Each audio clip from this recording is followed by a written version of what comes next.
Hello,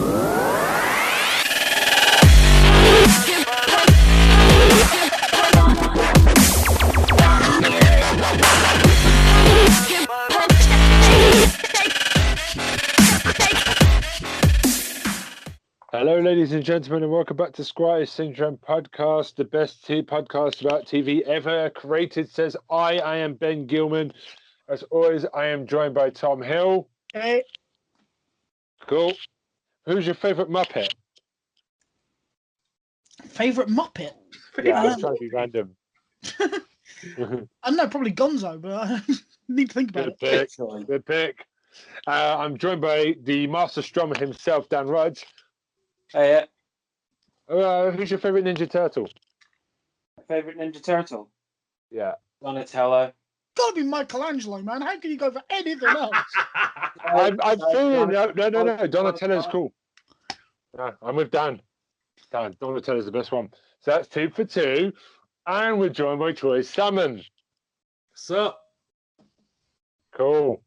No. And what is your favourite pizza?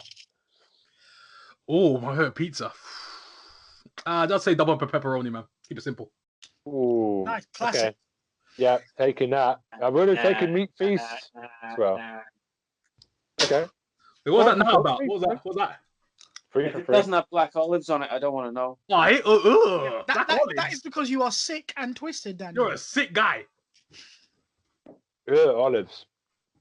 So anyway, how is everyone? Yeah, right. Good, man. Just vibing. Are you all enjoying Tier 5? Enjoy Tier. Oh yeah, it's a joy. Oh yeah, joy. Well, I know it's like down there. I don't know. My style changes so much. Yeah.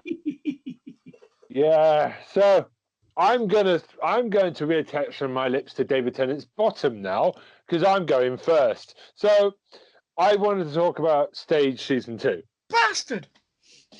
And I knew if I went first, Tom couldn't talk about it. So I watched it all today because I'm on holiday. Don't tell me what happened. I'm watching it as it comes on.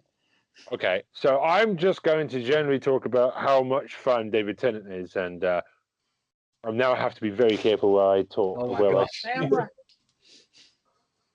How do you do this when there's spoilers? So it goes at an interesting place. As any new listeners may understand right now, up until this point, Ben Gilman has trampled over spoilers with reckless abandon. But this time he's being careful. A new form of Ben Gilman has emerged.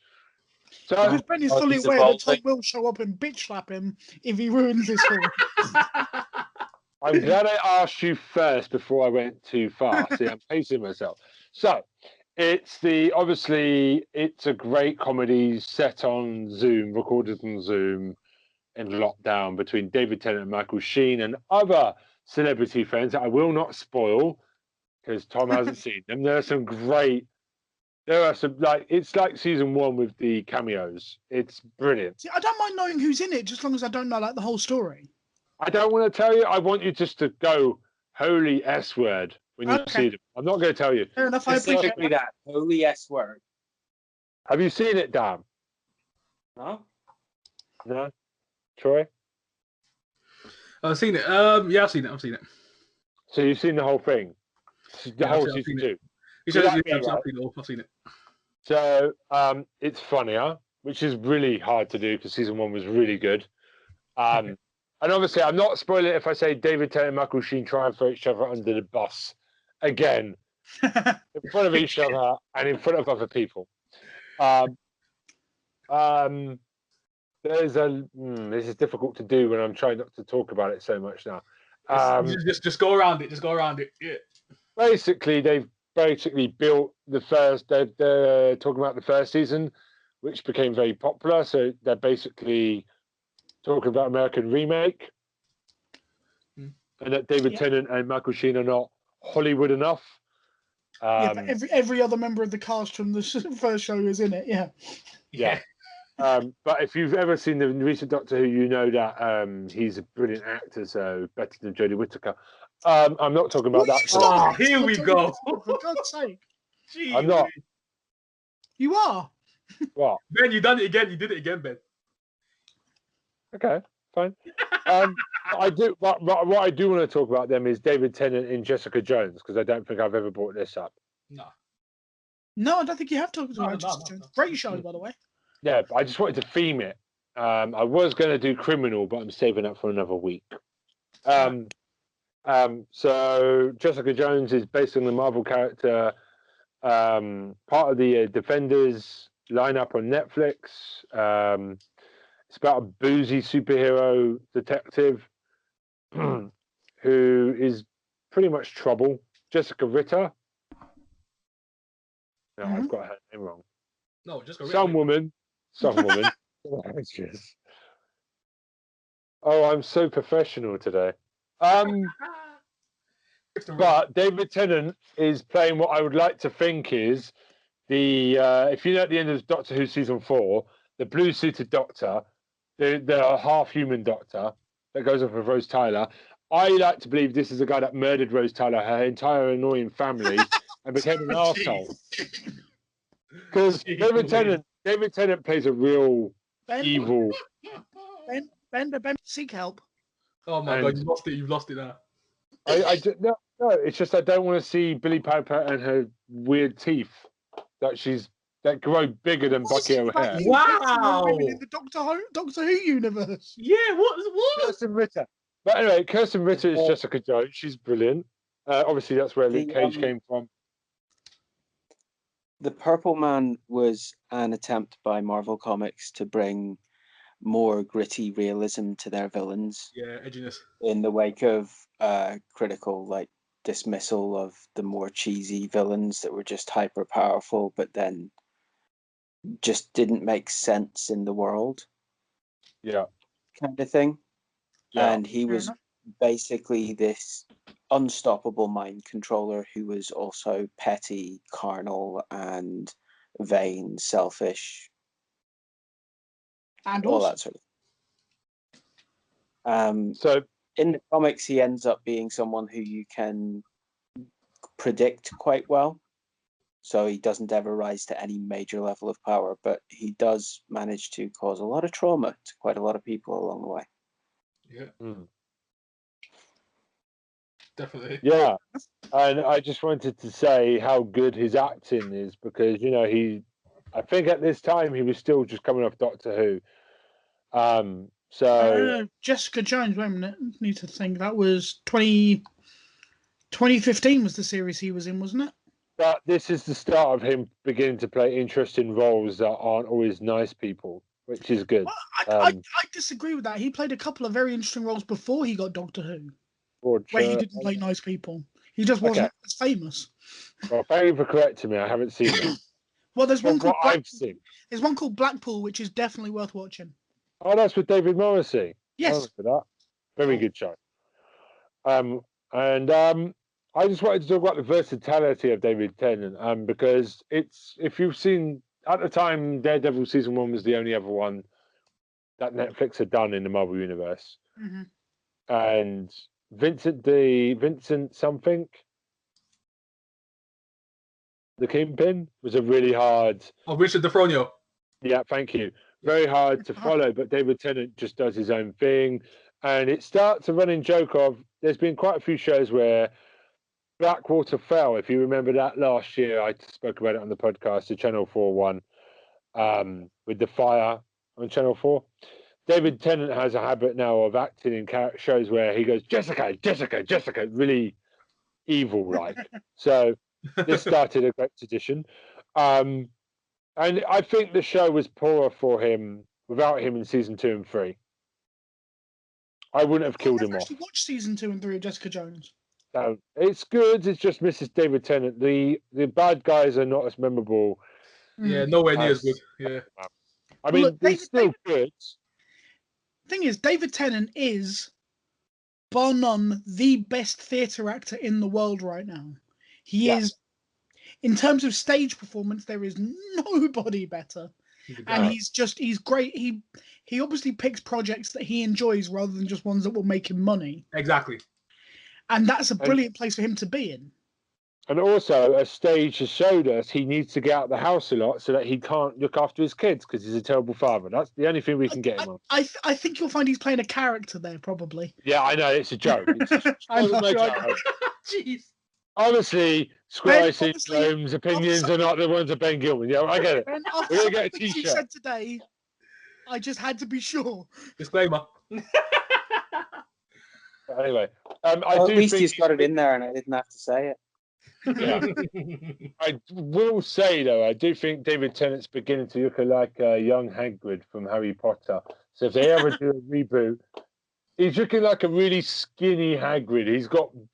Watching him now with all the hair and the beard, it's amazing how much hair he's got.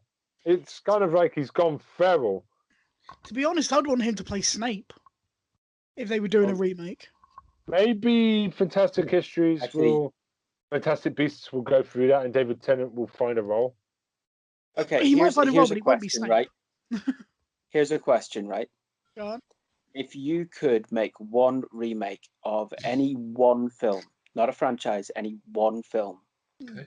and recast a key role with David Tennant, which one would you pick? Oh. That's a hell of Current season of Doctor Who. I would remake it and just have him come back somehow. I said one film. We're breaking the rules already. I'm trying to think. Damn. David Tennant. It's tough. I'll go first Very if you like, tricky. since I posed the question. Go on. Okay, I would remake 7 with Tennant and Spacey's role. Nah, Spacey was brilliant in that role. I know. Yeah, I don't think. I know that nah, he's- yeah. I know that he's now. I'm not Persona non saying grata, this but you because of the cannot things not. to do with Spacey, and I know that regardless of what he did, he was brilliant in that role. This is specifically because of that character and what I think Tennant could do with that character anyway. Okay. I'm going to put a name in The Shining that he could take Jack Nicholson. If you were to remake, if you were... The I'm not saying- Shining! Hold on. No, listen. Because the question is, it's a remake, so it's not overdoing Jack Nicholson. The original was brilliant, but if you were to make a remake, David Tennant could match Jack Nicholson's crazy. If I'm being brutally honest, I'd rather see Michael Sheen play the Jack Nicholson role in that film. Michael Sheen for sure.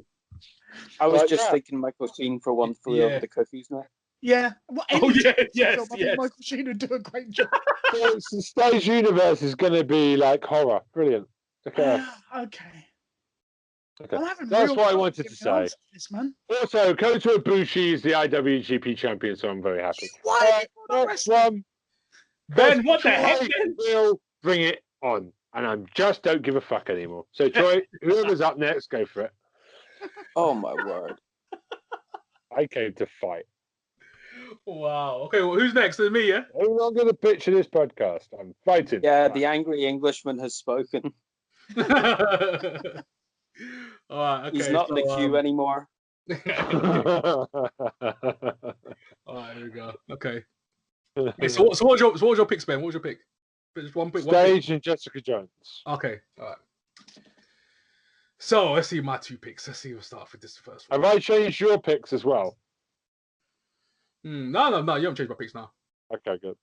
Does anybody feel better about I've literally only seen one episode of this, but I'm saving it because it's like I was like, wow, I was blown away by the first episode. And it was that good. But my first pick, Dr. Stone, anime, mustache manga. Oh, is that the guy with the really big hair? I've seen. With the green hair. Yeah. I've seen a bit of this. Okay. Dr. Stone. Oh my god, I saw it and I was like, this is so interesting. I was like, oh my god. So is the theme tune like Aqua? Dr. Stone, calling Dr. Stone. It's kind of savage, yeah. It's kind of savage. It's epic. It's epic theme tune. Ben, The end theme is Ben amazing. slapped for that. I know. I was like, what the hell? Oh, wait, Dr. Stone, rock up. No, rock up. No. No, exactly. That is with me this week. I didn't think I'd ever say that.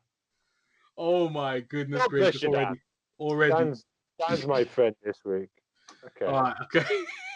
So we've got Dr. Stone. So Japanese manga series written by Michiro Inagaki. So you see this guy, his artwork, even the manga is amazing, but the artwork in this show, whoo, so clean.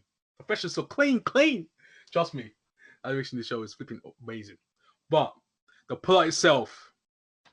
So basically, 2038. So this is the timeline right now. So 2038. We got these kids. I'd say high schoolers. That's what I'd say. Maybe high schoolers. College? No, not so much college, but high school.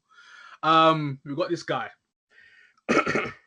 this genius, 18-year-old genius. Actually, by the way, the way they've done time in this is kind of weird because like, it's 18-year-old, but it's but hey, we'll forget that. Senku Ishigami. He's like a genius, yo. And he is trying to save the world as the world has literally turned to stone. It's insane. The people there is turned to stone. It's crazy. It's gone back to like back in the day. Its time has just gone back. It's insane. So everyone's been stone. Turned to stone? What? Yeah, it's literally everyone in the world is turned to stone. Okay. And literally, he's the guy who's trying to solve it. He's literally trying to get everyone like literally out of the stone, trying to bring everyone back to life, as it were, even though they're kind of alive, but in stone form. You just got to kill the White Witch. That's it. But yeah, I knew you were gonna. I was waiting for that. I was waiting for something. But thanks for coming. See you next at the end of the show. See you later. That's a really short come on, how was I not going to reference the Chronicles of Narnia? I knew Thomas told me. It's coming. But so basically, he's got a friend, right? He's called Taiji, yeah. And Ben, don't say it. I know you're gonna say it, Ben. Don't say it. Okay. Taiji Ishimori, yeah. Here we go. Keep going. Okay, so we got Taiji, and basically, he's in love with this girl, his classmate, called Yuzuriha, yeah, that's her name, Yuzuriha. So all this time he's working up the courage to ask her out. He's like, it's like, come on, man, this is my time, this is it. And then to ask out Yuzuriha. Hold on.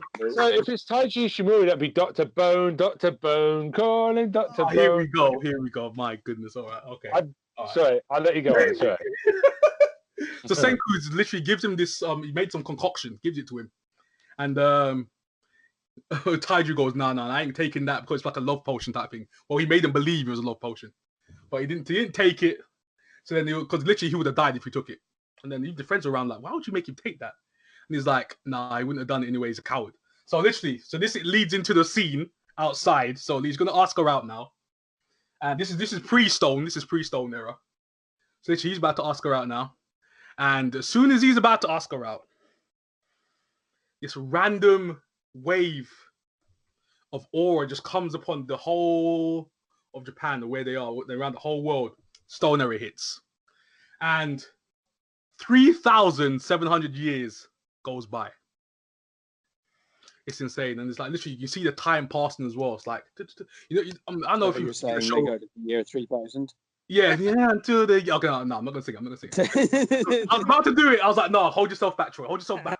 So, trust me, that song is so addictive. But anyways, back to 3,700 years. It shows time going back. And it's like, anyone seen the show Wayward Pines? Yeah. Yes. In a way, this is like an anime version of that. Okay. In a way, of Wayward Pines. But it's literally just him, like Senku, who's the genius, the child genius with like massive hair. He's got a green tip on his hair, blonde with a green fade on the top. His hair is crazy. The art style is sick, as I said before. But it's just him and Taiji, who wakes up literally a couple, like about 5 months after Senku. And Senku is literally saying, "Oh, you took your time." So then he wakes up, and his crush is literally still stone. So then he's trying his best to try and revive her as well. So then, for all these time, they're aging. Taiji's got a massive beard. He cuts it off. He gets a shave at some point, and they found a way to revive the stone. So literally, they put it on this bird. There's a stone bird. Nitric acid, like a weird mix of concoction they've done. They've find different ways of trying to break down the stone. So they found it at one point, but at the same time, they haven't perfected it yet. So technically, that's where they kind of stop. Where I stopped because I literally watched the first episode. So I kind of stopped after that, and I was like, "Yo, I got to stop because I want to just take this in." I watched it a few more times as well. I just want to take in the atmosphere and the actual show, and I was like, "Oh my days, it's amazing." The score is so good. The animation, fluid. The plot, savage, and I'm like, who the heck did this? Is this a human threat? Is this like man-made? Or is it something alien? Because you see the sky, it's kind of weird, kind of green. It's almost like a parasite type of thing happening where things come from the sky and it kind of just something happens. People just get taken over. But it's similar to that in terms of like the actual mass scale of the event. But yeah, so that's what I've done. The Crunchyroll, you can find it. Those most shows anywhere that you can find it. And stuff like that. But yeah, that's my first pick, Dr. Stone. I loved it, Dr. Stone. First episode, all you need is one episode of Dr. Stone, you're hooked. After that, I'm like, oh my days, amazing. But after that, we have it's a catch-up one, Cobra Kai. Cobra Kai, baby. Cobra Kai, baby. Yes, here we go. The moment you all been waiting for. All right, okay. So, Brain kick. Wash on, wash off, motherfucker. Let's go. Season 3, my goodness, season 3. My goodness. So I'm gonna say on that, man. My goodness, flipping heck. It's on Netflix now, by the way, as well. So if some people don't know about it, anyone out there, say where the heck's Cobra Kai season 3 at? Yeah, it's on Netflix now. They've bought the rights. But yeah, so Miguel, anyone knows it? Because Tom, Dan, Ben, are you watching the show right now, or you I've started it. Oh. No, I still haven't got round to actually starting it yet. It's on my list. Okay. So your list, that's good. As long as you're list.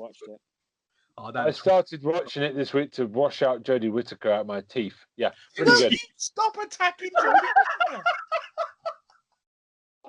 I'm coming for you, Christian Bull. Right, okay. So let's get back on Cobra Kai. So, as people know, if they've caught up to Cobra Kai, let's just say I don't know to spoil this because if you've seen, okay, you probably see the trailers everywhere anyway. So yeah, so Miguel, he's come out of his coma in season 3, and he's literally he can't walk at this point. He's getting surgeries.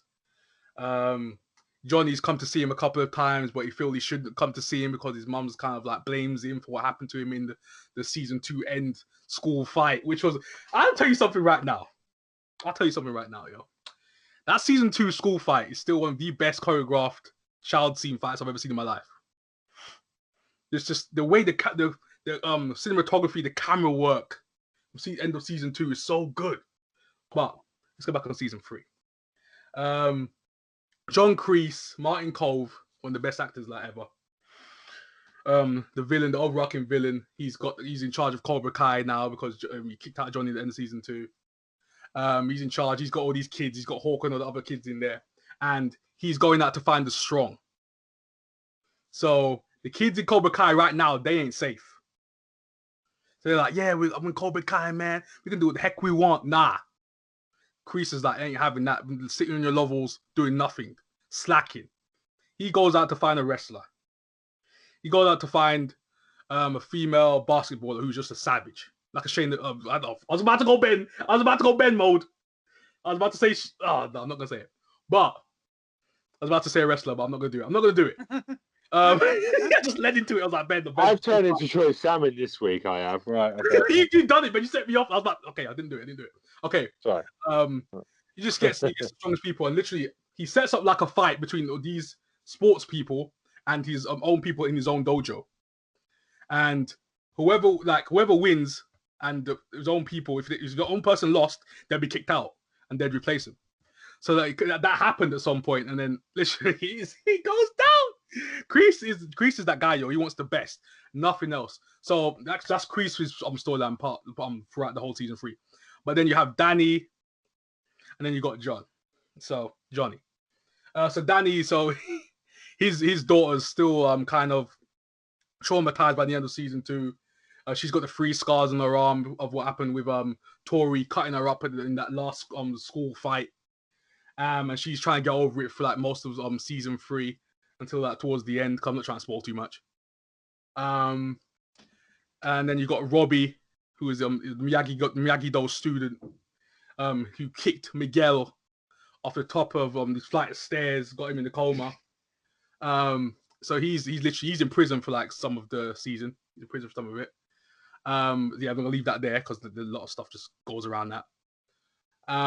And you got Johnny's character now. So you got Johnny's character. So he goes to see his old friend, who's a pastor, to try and see Robbie, who's in prison, because he's getting bullied in prison as well. And he he goes to see Miguel, and he gets Miguel. Okay, spoilers, guys, spoilers. Just a little one, just a tiny one.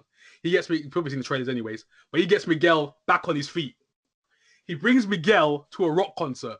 It's hilarious. It's hilarious, bro. He's in a wheelchair, he wheels him right in. He lies to this security guard and goes, "Oh man, he's got a few months to live."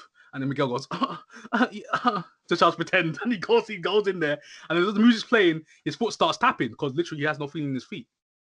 And his foot starts tapping, and Johnny's like, "Yeah, man, yeah." And then he's like, "Yeah, I think so." And then slowly, as the season progresses, he starts to walk, and he starts to get his martial arts skills back, like to almost peak levels, almost not 100% fully. But yeah, that's my second pick for the day. Nice. Done. And Dr. Stone, Cobra Kai, boom. I was gonna say more, but I'll leave it there. Tom sounds like a girl. What's going on? Shut up. Yeah. Dick mode engaged. Yeah, that's my two. That's my two done. I was gonna go on Sabrina, but I was like, no, I'll save that. I'll catch up for another day. Come on, angry Englishman. Who's next? I don't care. Fight amongst yourselves. Ireland versus Scotland. Jeez, this guy. Why would we fight amongst ourselves when we have an Englishman to fight against? Danny's gonna say something. I never understand this. Dance to us. Dance for me. Yeah. You have been colonized. Now get on with it. Now, Oh, jeez, here we go. please. Well, we're waiting. Okay, fine. Done. All right. Fine. Well, I didn't realize I'm the leader. Jesus Christ, there's no leader, but there is a leader now. What the hell? Hey. You're Jay White now. not so much a leader as a tyrant. It's Anyway. bargain basement version of the Bullet Club. Yeah. Yeah. So I just have one pick this week. I just have one thing to talk about, and it's also the absolute finale of anything I'm doing anime for a while, because I've got a bunch of other things that have got to be talked about.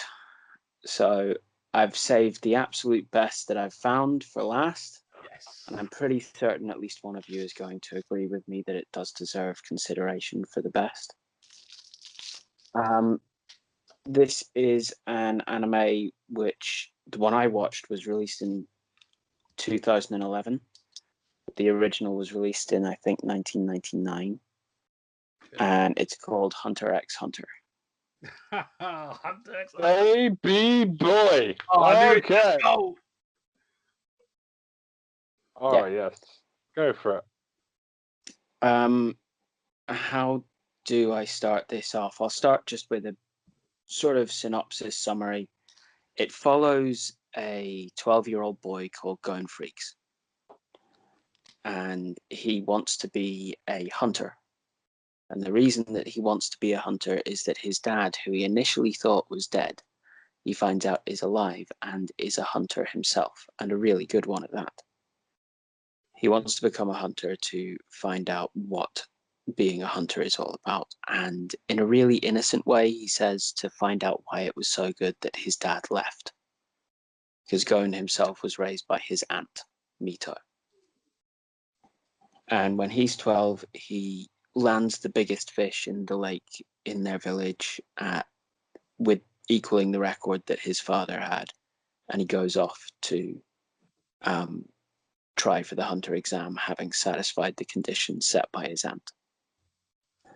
Yeah.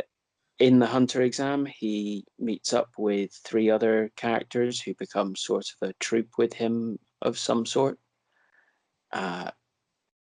One of them is called Leorio. He's an aspiring doctor who wants to pass the hunter exam because the hunter license in this world gives you basically super celebrity status. most of the 95% of the things in the world become free for you to use by showing your hunter license. You can go places in the world you wouldn't otherwise be able to because you show your hunter license. Makes being a doctor a lot easier. And Leorio really wants to be a doctor because he really wants to not have anyone else deal with the kind of loss he faced from having someone who couldn't get the medical help they needed. There's also Kiripaka, who is the last survivor of a clan called the Kurta clan, who had been hunted to extinction because whenever they became very excited, their eyes went from grey to a very beautiful crimson shining red. And this actual colour was prized so highly that having a natural pair of Kurta eyes was a black market speciality on the flesh trade. He has vowed to completely destroy the people who murdered his clan, which is a criminal organization known as the Shadow Troop, also known as the Spiders.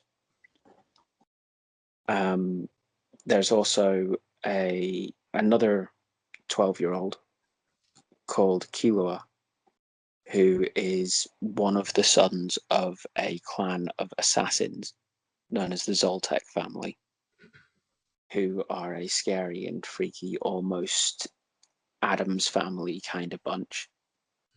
But he seems just your sort of serious, overthinking, edgy, just about teenager level, still with a lot of kid-like things about him, but like he's had to grow up far too fast. Hasn't had a good childhood. From there, I risk spoilers. Yeah. So if that's enough for you, I recommend either being okay with some spoilers. I'm going to try and avoid as much as I can. But basically, from here on out, I'm going to be saying some stuff. This series, it grows and it changes and it tackles more and more complex and difficult to take on subjects to do a good story on. And it manages to start off wonderfully and only get better from there. Yeah. So good.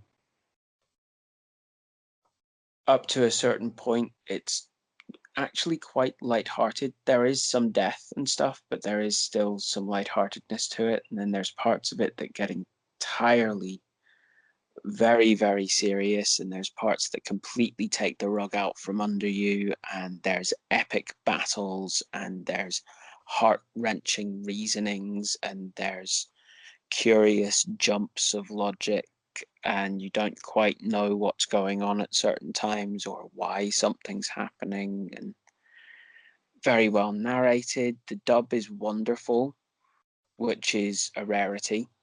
Yeah, I was surprised that was. Yeah. If I was going to compare this to anything, it would be Harry Potter. Okay. Oh, okay. All right. Harry Potter and the Philosopher's Stone is a book for children. It's a book that family can read, but it's very much a book for children. As it moves forward in the series, it doesn't really get any worse for children to read if they can take it on. But the theme does get more and more mature as the series progresses. Yeah. It grows with its audience. And I think this grows across the series. It's really, really good. It's over 100 episodes by quite a way. Not even sure if it has finished because I haven't finished it yet. It's at a point of absolute, it's so much tension that I almost don't want to be talking about it because I want to be watching it. And yeah, what else can I say about it?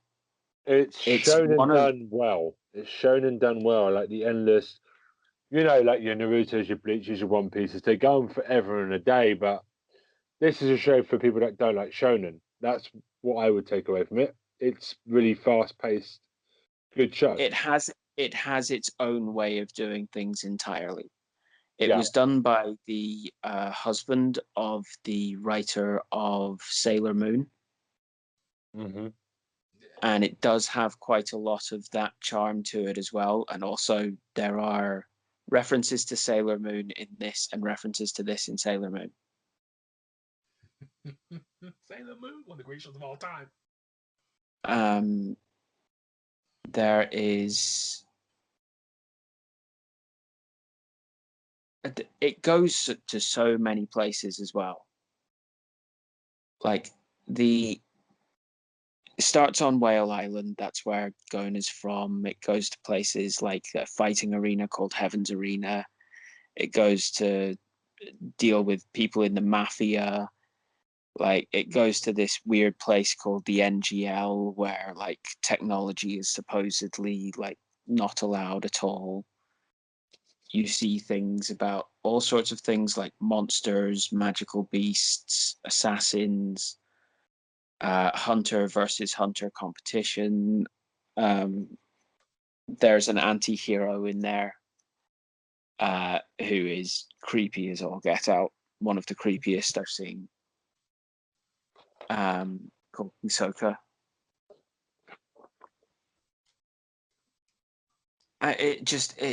It's brilliant. It's absolutely fantastic. So good. So good. It's different. It's so good. Have you had a look at anything that I've actually recommended that's been anime before on these things? Have you enjoyed anything about it? If so, put this on your watch list.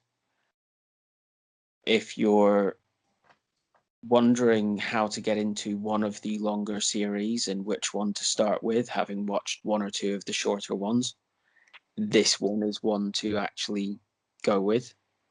Hunter x Hunter is fantastic, and I'm really glad it was recommended to me by Sammy. Oh, our resident ghost. Yes. Cool. Yeah. Go watch it on Crunchyroll. Do it. Watch it. Fair enough. Okay. Thank you, Daniel. Great pick. Okay. So, Tom, take us on. Alrighty. Alrighty then. Jim Carrey impression done. Alrighty then. I definitely don't know why I'm so energized today. Sorry.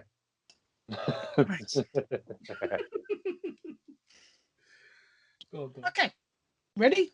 Yeah, ready. All right. So, this is a question out of interest, and it does lead on to my first pick. How many of you are fans of like really good magic and magicians? Yeah. Yeah. Ready. Sorry, what was Ready? that? Yeah. Ready. Ready. Yeah. You guys are a fan of these things? Definitely. Oh yeah, absolutely. Well, I am. Have any of you watched the show called Fool Us? Who? As in Penn and Teller. Fool Us. No. It's a show hosted. Well, it's Penn and Teller, the American magicians. Oh, I've heard it. Okay. Oh, They are amazing. They do things that look incredibly dangerous, but are actually they make it look dangerous, but nothing is dangerous about it. One of them, Teller, never speaks on stage. His entire act is silent. Penn is the loudmouth one. If you want a point of reference for who Penn is, remember when Joey bought the encyclopedia in Friends? Oh yeah. The guy who sold him that's Penn.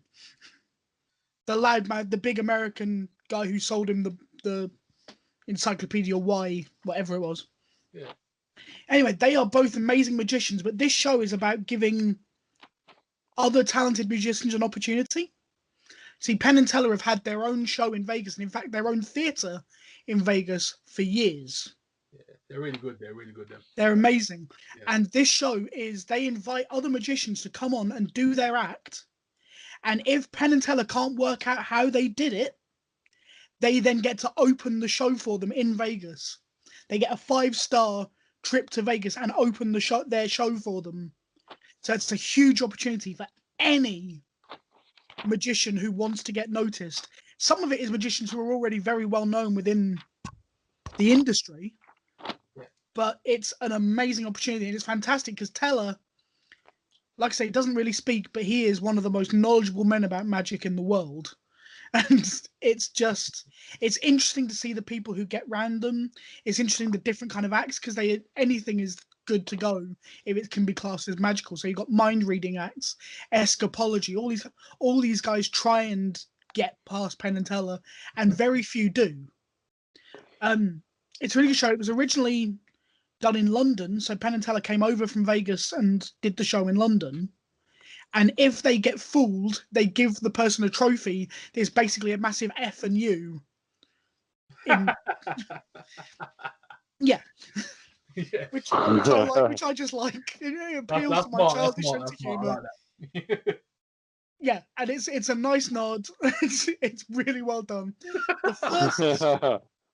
So the first series was filmed in London. Penn and Teller then basically decided that it was easier for them to do it in Vegas and to get people to come out to Vegas and do it there, because they didn't then restrict their filming time and they could do more series of it. Yeah, I remember the UK version. I remember that one. Yeah. The season, yeah. So the first season was filmed in London. Second season was filmed in Vegas. Yeah. The first 2 seasons were hosted by Jonathan Ross. Yeah. Who is a massive fan of magic, and he's a proper geek for magic, so he really enjoyed it. Yeah, mega. Yeah. It's just finished its 7th season, and its 8th season is actually starting this week. Damn, it's still going. Freak. Yeah, it's just literally 8th of January, so that's what? Friday night. Friday the 8th of January is the next one in America. I don't know when it's coming to the UK, but that's when the next show is airing. The thing that might get Dan to actually watch this show is season 3 onwards has been hosted by Alison Hannigan. Oh, my girl. Willow. Alison Hannigan, Willow. Yes. The best Buffy girl. My favourite Buffy character, by the way. The best Buffy girl. Also a crush of Dan's life. Head girl, right there. Head girl. I hope I'm not outing you in any way here, Dan, but...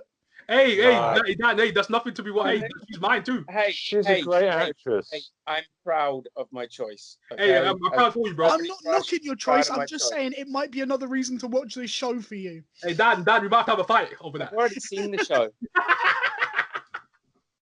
I'm so glad I'm married right now. Right, yeah. Anyway, the point is, this show is all about 2 amazing magicians giving opportunities to tons of people, and it's fantastic to see the way their minds work, because they will work out the trick but they won't give it away. If they have worked it out, they'll describe it to the person in a way that means that they'll understand that they've been caught without telling the audience how it was done. So they respect the fact that they're not going to screw a magician over. Yeah. But also it's amazing just how often they do manage to work out at least part of the trick, enough for the person to go, you know what, you kind of got me. Okay. But there's some amazing stuff. I mean, all of the acts that come on are flipping brilliant. Even if they know what's happening beforehand and they have to do like a mechanical inspection, yeah, they'll inspect a bunch of things they don't need to. Yeah, but it's a really, really good show. It's just a bit of fun, but if you enjoy illusionists and escapology acts and all that kind of stuff, and especially close-up magic, which I absolutely love, it's a really good show to watch because there's so many acts doing so many different things. And Penn and Teller will then always either begin the show or end the show by doing one of their routines, and their routines always look spectacular. Yeah. So, I mean, if you ever get the chance, have a look at Penn and Teller nail gun routine. Damn. Okay. For a point of reference, and it's a damn good routine. Yeah, I think they did it on the Tonight Show or something. It looks terrifying, but you know that they know exactly what they're doing. But I they think- play on the danger factor, but they both say on a regular basis that they utterly disagree with anyone actually putting someone in danger on stage. So even though they look like they're danger artists, they really are not. But they are fantastic, and they know the old school tricks. They have a lot of respect for what's gone before. And yeah, it's just really enjoyable, and you get to see some really good young acts who might be massive names in a few years' time doing their thing. And yeah, I don't watch it. I think ITV are the provider in the UK. Okay. There's one series currently on Netflix. I only got one season. Okay. Yeah, only one season is currently on Netflix. Okay. But I imagine if you've got like ITV Hub or something, you might be able to find it. I don't know. Yeah, I think it's on But yeah. I think so. Like I say, can't speak highly enough about it. These guys are geniuses and deserve to be respected for it. Okay. Right, so I've now had to do a bit of a on the fly change because of Ben. Who's that? I don't know what you're talking about. Well, Always come with multiple choices. in fairness, I did have this in position in case I decided not to talk about Staged. So I'm not too bothered. But I had obviously planning to talk about it. It's another TV show. It's another police mystery investigation show. I know I'm constantly doing them, but I absolutely love the show. It's a show called Death in Paradise. Have you seen it? Oh, Yes. mate. This is the best episode ever because I've seen all the stuff that we're talking about. Yeah, love this show. Death in Paradise, you know it's actually back. We're recording this on the 7th of January. Yeah. It's on at 9:00 tonight. Can I ask you a question? I'm a bit behind. Is the guy from My Family still in it? Because he was really good. No, he left about a season and a half. Yeah, he's gone. Oh, okay. So who's the new guy? I was going to talk about this anyway. Right. So the basic premise, if you don't know Death in Paradise, and most people, especially in the UK, will, because it's like the big January thing every year with the BBC, is you've got this tiny little island, and for some weird reason, it's half owned by the French, half owned by the English, but it means that the police department is run by the Metropolitan Police. So when at the very beginning of the first series, the police inspector gets murdered, a new inspector gets sent over to kind of take care of the job, and that's played by Ben Miller. And the whole idea behind that one is he is a genius, but he's a complete fish out of water. Always wears a suit, even though he's in ridiculous heat. I love that stuff. So, get through a couple of seasons of that, and then Ben Miller left, and Chris Marshall, the guy from My Family, took over. Yeah. And yes, once again, it's another person playing the bumbling Englishman, but he's somebody who's trying to fit in and doing it badly. So it's another fish he's out of really water. underrated, though. He's a really good actor, funny guy, really good comedy. So he then chose to leave about season 7, I think it was. No, season 6. Season 6. Oh yes, okay. There you go. About halfway through the season, they did a storyline that allowed him to go back to London and introduced Ardal O'Hanlon of Father Ted fame to take over. So Ardal O'Hanlon then became the chief inspector in Saint Marie for a couple of seasons. He left at the end of last season and has been replaced by Ralph Little, who is primarily, I suppose, of royal family fame. Yeah. And I wasn't sure about Ralph Little. I like him as an actor, but I wasn't sure. But he plays a character with so many neuroses and so many allergies and things that it's the funniest thing to have him as the guy on an island, which has mosquitoes and all that kind of shit. Well, you ain't gonna survive that. And it's him trying to survive whilst dealing with so much neuroses. I couldn't get up in the morning if I had that many neuroses, honestly. And it works because every time the characters they bring in are funny in a different way. It's always kind of fish out of water, but it's funny. The only thing that gets me about this show is it's the same problem I have with Midsummer Murders. Why in the name of God would you move to this island where there's such a high death toll? Honestly. Mm. Seriously, you'd pick any other island, wouldn't you? Yeah, exactly. Millennials be like, "Ooh, take me." But yeah, Death in Paradise, it's back this Wow. week, which is the reason why I've picked it. It's absolutely brilliant. And interestingly, on the adverts, a few of the old characters are coming back. So I thought this might be the last season. But Yeah. I read today that they've just been renewed for 2 more seasons. Oh damn. So it's not the end, but it looks like, and I don't want to bring a spoiler here, but Ben Miller, the original detective, Yeah, heard about that. it looks like he's somehow back in the show, Yeah. despite the way he left. I don't know if you remember how he left the show. Yep. Troy does. Do you, Dan, Ben, do you remember this? I haven't watched Remember this what? show. How Ben Miller left the show. how Ben Miller left the show. Yeah, TV show wise. Oh, he got killed. Yeah, I remember this. Thank you. I was trying to avoid actually saying that if anybody hadn't watched. Exactly. That's why I didn't say anything. Oh, yeah. He's in the Sorry. trailers, so it looks Yeah. like he might. There's some rumor that he might have faked his own death. Yeah. Well, that's good. You know what? When That's it first happened, I thought that actually happened at first. Yeah, and then I thought no, because I knew that Ben Miller didn't want to do the show anymore. Because Yeah. this isn't about the show, but this is kind of pertinent. The same thing happened with Ben Miller and with Chris Marshall. Really, Ben Miller they spent so much time filming in the Caribbean that Ben Miller, it was having to strain on his home life. Yeah, home life. Yeah. And he wasn't seeing his kids for like half the year and stuff because they were at school, so they couldn't come with him, which is why he left the show. Chris Marshall, his wife did come with him for season 3, season 4, and season 5, I think.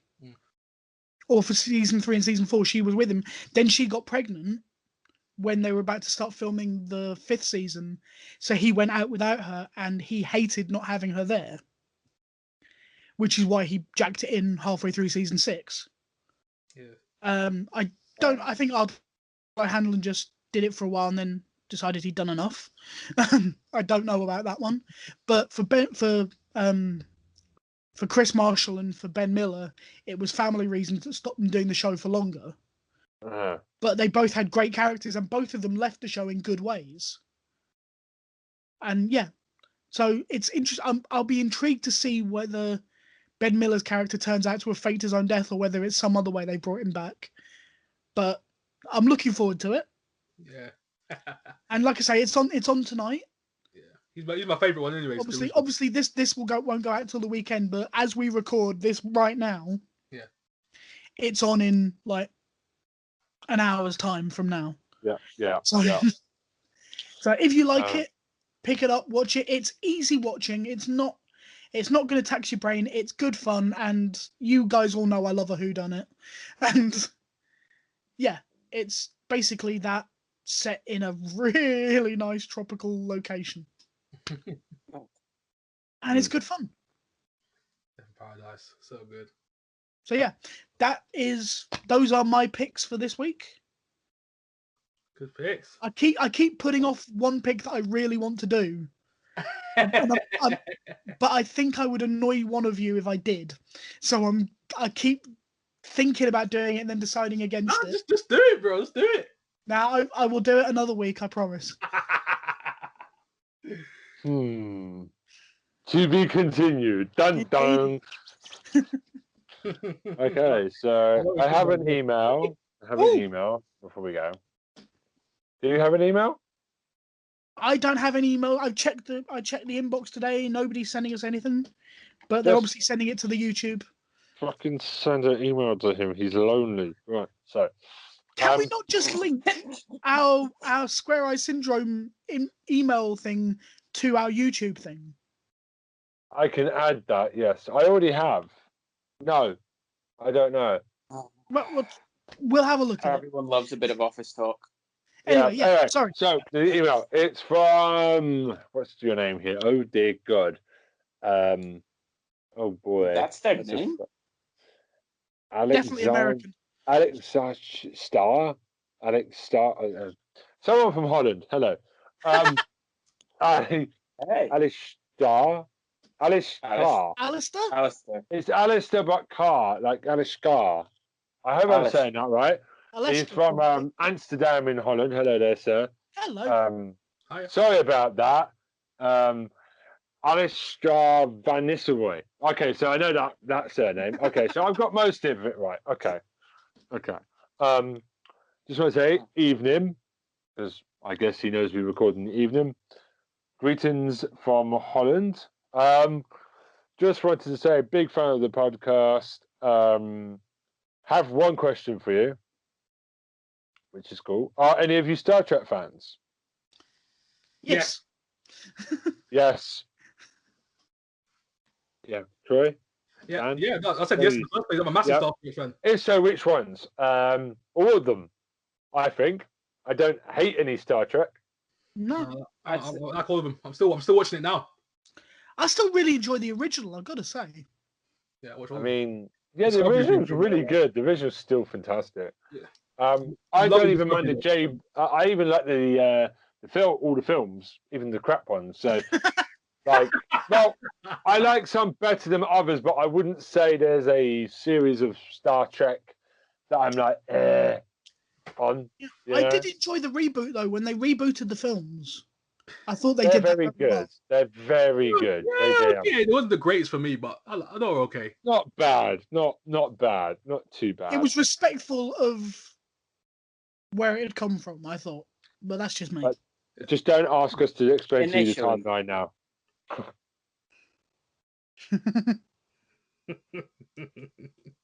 So, yeah, I like Deep Space Nine best. Deep Space Nine was amazing. Just Scott. Dan, you've had a really good week with me, bruv. That is my favourite too. See, Dan, me and Dan. Cisco's the man. He is the man. I got to admit, but We've Dan, bonded you this should be week. very worried. You've got a mind thing going with Ben. I know it's scary. That That's what he thinks. scary. A clock.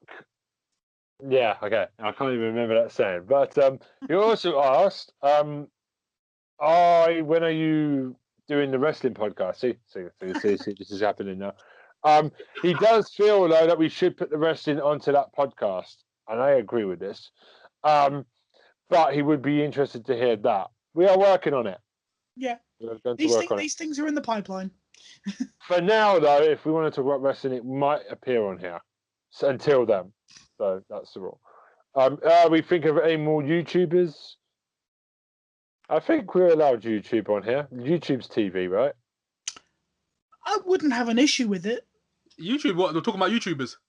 Yeah, I've already done it before. yeah, No, that's yeah. true. I've done it. There is some really good YouTubers who are like a proper television show. Just I'm watch not Corpse Husband. Watch Corpse Husband. my favorite Jodie's Corner. That's my favorite. Abroad in Japan is mine. He's very good. Vlogger from Japan. He does really good documentary films. And Raka Rakas, that's my other favorite. Yeah. I like the ones where they're not like, I'm gonna open this box now. Oh, it's a loot crate, hello, or something crap like that, or here's my nails, I done my nails. I like actual YouTubers that actually take the time to do decent videos and like edit them and properly make them like a half an hour show. I got to admit, I can't believe I didn't shout him out. King of Lightning, he's amazing. Yeah. His editing work is top notch. The only person I like that talks to camera is Troy, and that's because he's actually really good at it. So, yeah. I like it. Shameless plug. I like it. Thank you, Alice Carr, Mr. Van Nistelrooy. Thank you. Yeah, cheers. As usual, do you still want to tell them the email address, Tom, just in case?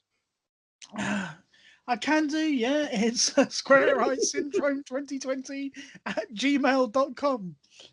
No, we're not going to call it 2021, just to be cool. No. All that shit. And everyone, please, if you do enjoy this, and it does seem that there are a fair few of you that do share it around. We do want to be getting bigger. We want to be able to just put more time into this and get this wrestling podcast off the ground and the anime podcast off the ground And the film the podcast. film and the animated one, and yep. Obviously, the animated one, the anime one, would have to be like TV shows though, because me and Troy are taking the animation films. So that would be anime TV shows, just to make it clear. Yeah. But we are going to expand. We're going to get more people in soon. We'll announce that when it's time. But we've already got Tara and Sammy and some other people, and we can always look for more. Mm-hmm. We've got plans for next year. This year. Not next year. This year. Also, I'm going to announce Square Eyes special this month. In 2 weeks, will be Coplin again. Coplin! Not because me and Tom did a shit job on it. I think we did a good job on it. But by the way, I've been watching Coplin now, but catching up on that show is so good. It's so good. It's so good. Whoa! By the way, I don't know his name. He's on Sabrina. Chilling Adventure of Sabrina as well. There's a guy who stars in that, so he's amazing. Wait a minute. You got Richard Coyle. Yeah. Richard Coyle. Anyone watches Chilling Adventure of Sabrina? Richard Coyle is the man. Right. What is this? I can't finish my announcement. Sorry.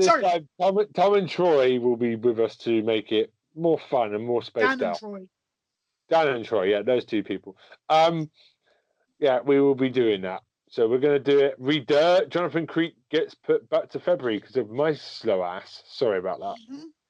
But it's good. It'll be worth it. Also, Smug Mode will be back next week because we've missed a deadline because we have had a lot of Christmas hangover to deal with in terms of work and stuff. So we will finish up season 5 in the next 2 weeks. We do apologise if you've missed Smug Mode this week, but it will be back next week. Yeah, these things happen, man. It's fine. It's the first week we've missed, to be fair. So yeah. Also, as Dan said, there are a lot of you listening. 1,150,000 on Spotify alone. Nice. 1,150,000.